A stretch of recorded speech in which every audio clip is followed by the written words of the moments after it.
1,700 miles to Austin. That's where I'm calling. 1,700 miles to Austin. That's where I'm falling. 1,700 miles to Austin. That's where I'm calling. 1,700 miles to Austin. That's where my heart has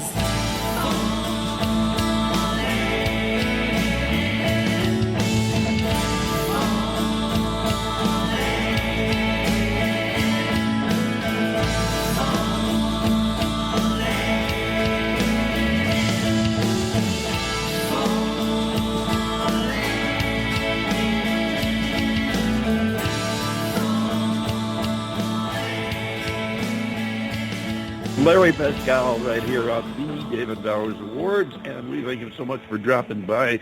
Be sure and check him out, as with all of our guests. Check him out online.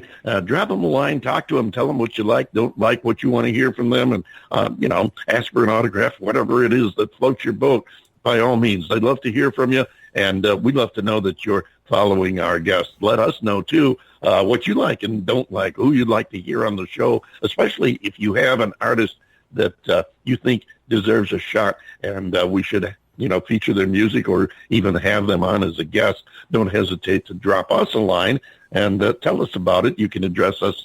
Our email is david@TheDavidBowers.com. We keep it simple so that I can remember it, and you're welcome to drop us a line anytime. Love to hear from you. As I said, so do the artists. That's what they're out there for, and, without you, they don't have a career, so they definitely want to hear from you. Yeah, ladies really. and gentlemen, I'm going to bring you a gentleman by the name of Bill Pierce, and we've had a lot of comments about some of the guitar work we've had on. We've had on some multi-talented artists, as I've mentioned, including some great guitarists, and I think Bill Pierce is going to fit that mold very well. Here he is with Killers Are Low.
There you go. Killers. That's Bill Pierce. And Bill, I don't have any idea where the Arlo came from. All I know is that it was on the title of the track you sent me, and I figured better I say it and not need it than, the other way around. But apparently the title of the song is just plain Killers, correct? Yeah. Well, great. You're a killer. Come on in here and say hello, Bill. How's it going, everybody?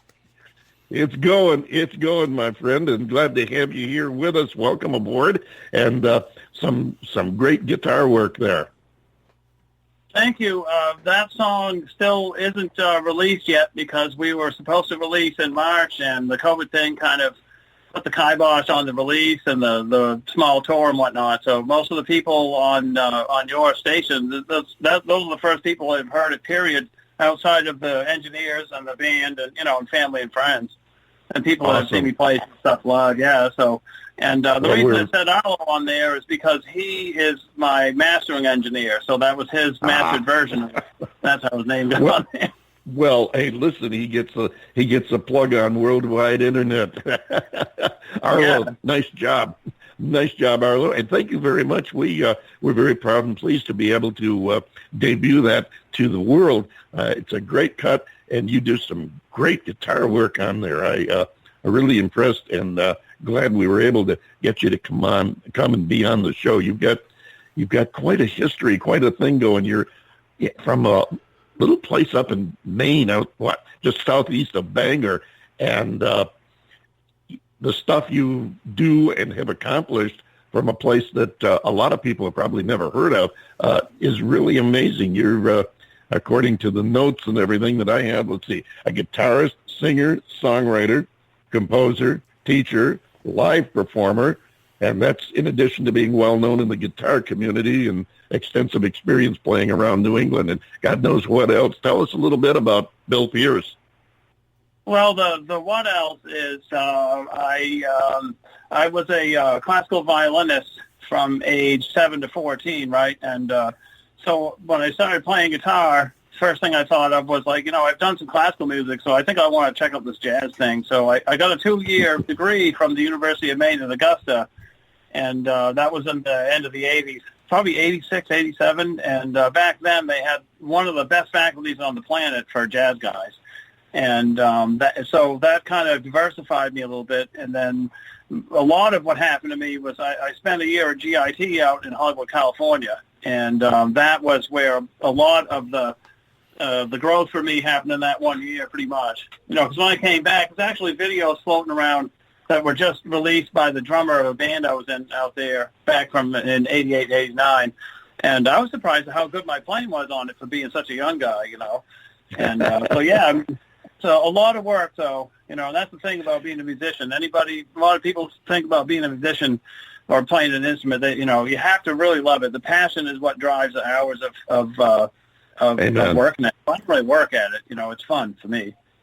And that's something that's a recurring theme out here. We do pride ourselves in being able to occasionally get across the message like what it takes to make it in the music world in this day and age. And we've had some excellent people come on in addition to yourself, both the performers, musicians, as well as record company people, promoters, and God knows who else. And they've talked about what it takes and the different talents and work you have to put into it. And one recurring theme is that you have to love what you're doing. You don't get into it just for the fun and for the money, because if you do, you're not going to last very long. And the acts that do last are the ones that love what they're doing and put their heart and soul into it. And it's a point very well taken. John Bon Jovi, oh, by the way, Bill, I'm glad you mentioned the violinist thing. I wanted to bring that out. I thought that was really neat. You started off as a kid as a classical violinist,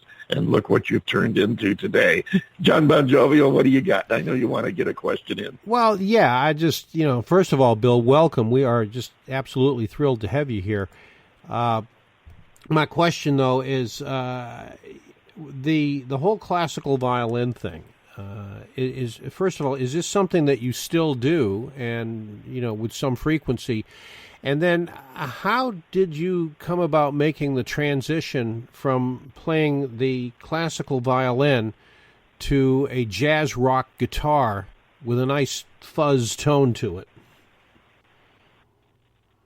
Well, if you listen to the history of what I call modern shred, modern shred guitar came from the first one was Yngwie Malmsteen, who was essentially he sounded exactly like a violinist playing guitar, and I was still playing a little bit of violin, and I was very frustrated with the guitar because it had 2 extra strings, and it wasn't tuned right in my opinion, because I was violinist, and because violin is a tough instrument, but if you got some ears, it can be kind of easy to pick up, and the guitar was tough, so. The way it happened was the violin kind of, I just got bored with it, and I was also kind of a rebellious teenager. My brother died of cancer when I was 16, so I started hanging around with the guys with the long hair and, all that, and to be around that, in that time, I played parties. I started playing parties when I was 16, and that was kind of how it started, But, and who hasn't been a rebellious teen at one time or another? Yeah, right. Yeah, better then than when you're in your 50s, right? That's a fact. Although when you get up in your 50s and 60s, you've got a lot more knowledge of what you can and can't do. It's just you sometimes can't do what you used to do. But that's a whole nother story. Now you're doing quite a bit of instructing too, aren't you? Well, it slowed down a lot because of the COVID-19 thing. Yeah, I mean, it's not as busy as it was, but and the learning curve. I had done some Skyping with overseas guys, but the market for that is kind of taken up by that young Instagram, video wizard, internet wizard, young, the young crowd, and my skills just never kind of cut through that market, but so I was kind of launched into it. It took about a week to get the curve down, and then, now, all my stuff in the lessons goes through the computer. All my amps and everything are all virtual amps, and of course, everything you're listening to on the album, there's not an amp on that. It's all universal audio device and Amplitude 4, so they're all drop-in amps pretty much. Well, we can relate to that in a personal way because our studio engineer is also in several other areas. He's an instrumentalist himself. He's a group player as well, and he also teaches. And he's doing the same thing you were talking about. As a matter of fact, we went through with him the experience of transitioning from live classes or in-person classes anyway to online classes, and it was an interesting transition as he explained it to us. So we can appreciate what you went through there. Now you've also mentioned live stream, of course, as you said, and everyone we talked to said because of the coronavirus or COVID-19, there's a lot of that going around